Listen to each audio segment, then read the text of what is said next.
गांव के किनारे फैला हुआ एक सुंदर आम का बाग था। बाग में दर्जनों पेड़ों के बीच एक शरारती और अक्लमंद बंदर रहता था। दिन भर वह पेड़ से पेड़ पर छलांग लगाता, बच्चों को अपनी अजीब हरकतों से हंसाता और कभी कभी गांव वालों को परेशान भी करता। लेकिन जब उसकी भूख बढ़ जाती तो वह चुपके से खेतों में घुसकर मक्का, गन्ना या फल उठा लेता। गांव का किसान रामलाल रोज इस बंदर की शरारतों से परेशान रहता।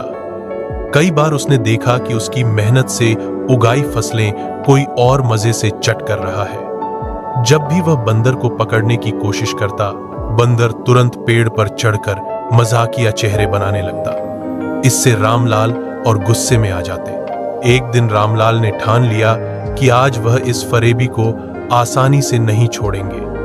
हाथ में डंडा लेकर वह खेत की रखवाली करने लगे। थोड़ी देर में बंदर वहां आ पहुंचा और मक्का तोड़ने ही वाला था कि रामलाल ने डंडा उठाकर जोर से चिल्लाया। बंदर घबराकर पेड़ पर चढ़ गया, लेकिन इस बार उसने कुछ अलग किया। पेड़ की डाली पर बैठकर उसने किसान से कहा, अरे किसान भाई, डंडा मत उठाओ। मैं जानता हूं तुम मेहनत करते हो और यह खेत तुम्हारा है, पर क्या करूं, भूख बहुत लगती है। खाना न मिले तो पेट कैसे भरे। रामलाल चौंक गए। उन्हें विश्वास ही नहीं हुआ कि यह बंदर मानो इंसानों की तरह उनसे समझौता करना चाहता है।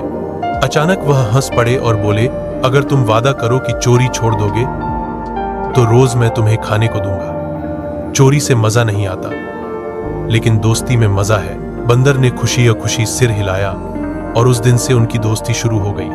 रोज सुबह जब रामलाल अपने खेत पर जाते तो बंदर भी उनके पीछे पीछे आता। किसान हल चलाता और बंदर पेड़ों से पत्ते तोड़कर उसे पंखा करता।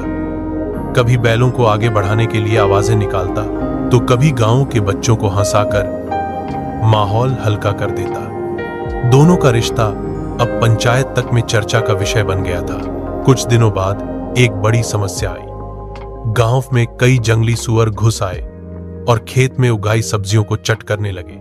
किसान अकेला था, लेकिन उसका नन्हा दोस्त बंदर तुरंत मदद के लिए आगे आया। उसने पेड़ से छलांग लगाकर सुअरों की पूंछ पकड़ ली और उन्हें तरह तरह की आवाजों से डराने लगा। थोड़ी देर में सारे सुअर खेत छोड़कर भाग गए। रामलाल की आंखों में कृतज्ञता झलकने लगी। उन्होंने मुस्कुराते हुए कहा, अरे मेरे प्यारे साथी, अगर तुम न होते तो आज खेत तबाह हो जाता। धीरे धीरे पूरा गांव बंदर को किसान का साथी कहने लगा। जब फसल कटाई का मौका आता तो बंदर किसानों के बच्चों के साथ खेलता और उनका काम आसान बना देता। मेले के दिन तो वह सबसे बड़ा आकर्षण होता। कभी झूले पर बैठता, कभी ढोल बजने पर नाच उठता। गांव वाले कहते, यह तो इंसानों से भी ज्यादा समझदार है। समय बीतता गया, लेकिन किसान और बंदर की दोस्ती कभी कम नहीं हुई। जब भी कोई मुसीबत आती, दोनों एक दूसरे का साथ देते। बंदर ने चोरी करना पूरी तरह छोड़ दिया, क्योंकि उसने समझ लिया था कि सच्ची दोस्ती और भरोसा किसी भी स्वादिष्ट फल या अनाज से कहीं अधिक कीमती होता है। इस तरह गांव के उस छोटे से बाग ने इंसान और जानवर की अनोखी दोस्ती की मिसाल कायम कर दी।